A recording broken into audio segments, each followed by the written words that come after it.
Hi అండి అందరికీ. ఈరోజు ఎండు రొయ్యలతో ఇంకా బంగాళదుంప ఇంకా కోడిగుడ్లు కలిపి కర్రీ అండి. టేస్ట్ అయితే చాలా బాగుంటుంది. ప్రాసెస్ ఏంటో ఒకసారి చూద్దాం. 3 బంగాళదుంపలు తీసుకున్నానండి. శుభ్రంగా కడిగేసి పక్కన పెట్టేశాను. తొక్క అయితే తీయలేదు దానికి. తర్వాత ఎండు రొయ్యలు తీసుకొని వేడి నీళ్ళలో కడిగేసి పక్కన పెట్టేశాను. ఇప్పుడు ఒక కళాయి తీసుకొని అందులో ఆయిల్ వేసానండి. కొద్దిగా కూరకి సరిపడా కాదు, కొద్దిగా వేసాను. బంగాళదుంపలు వేపేసి అందులో కొద్దిగా పసుపు కూడా వేసాను. కొద్దిగా రంగు మారిన తర్వాత వాటిని పక్కకు పెట్టేశానండి. ఇప్పుడు అదే ఆయిల్లోని గుడ్లు వేసేసి వేపేసి అవి కూడా పక్కన పెట్టేశానండి. ఇప్పుడు ఎండ్రాయిలు కడిగి పక్కన పెట్టుకున్నవి ఉన్నాయి కదండి, అవి కూడా ఆయిల్లోనే వేపేసి పక్కన పెట్టేశాను.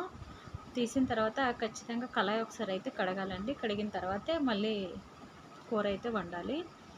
తర్వాత ప్యాన్ పెట్టి ఆయిల్ వేసేసి ఉల్లిపాయలు వేసానండి. వేగిన తర్వాత టమాటా 3 పేస్ట్ చేసేసి కలిపేసాను అందులోని.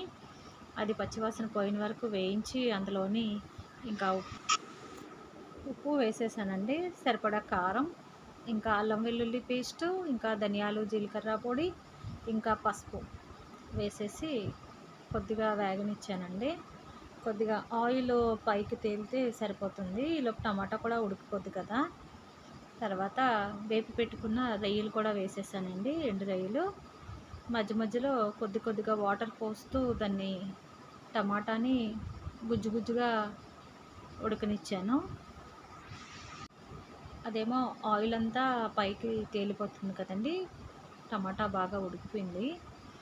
ఎండు రొయ్యలు కూడా కొద్దిగా ఉడుకుతున్నాయి కదా. ఈలోపు బంగాళదుంపలు వేపి పక్కన పెట్టుకున్న గుడ్లు కూడా వేసేసాను. వాటిని మధ్యన కలుపుతూ ఉంటే సరిపోద్ది. కొద్దిగా కలుపుకొని కొంచెం నీళ్ళు వేసానండి. కొద్దిగా వాటర్ పోసిస్తూ ఉడకనిచ్చాను.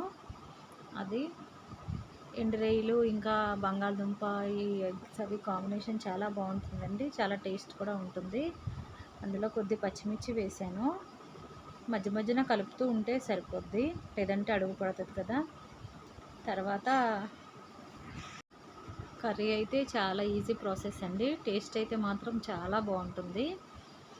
అయితే బంగాళదుంప ఉడికితే కర్రీ రెడీ అయిపోయినట్టే. కట్ చేసేసి చూద్దాం ఒకసారి, తెలిసిపోద్ది. తక్కువ ఉంది కదా బంగాళదుంపకి, అది బయటకు వచ్చేస్తే కూరలోది అది ఉడికిపోయినట్టే బంగాళదుంప. అందులో కొద్దిగా కస్తూరి మెథి వేసాను, ఇంకా కొత్తిమీర, ఇంకా కరివేపాకు కలిపి ఉంచాను, అది వేసేసాను. తర్వాత కొద్దిగా గరం మసాలా కూడా వేసి మళ్ళీ ఒక 2 నిమిషాలు మూత పెట్టేసి ఉడికించానండి. కర్రీ అయితే రెడీ అయిపోయింది. కొద్దిగా ఆయిల్ పైకి తేలితే సరిపోద్దండి. టేస్ట్ అయితే చాలా బాగుంటుంది. ఒకసారి ట్రై చేయండి. నచ్చితే లైక్ చేయండి. Thanks for watching.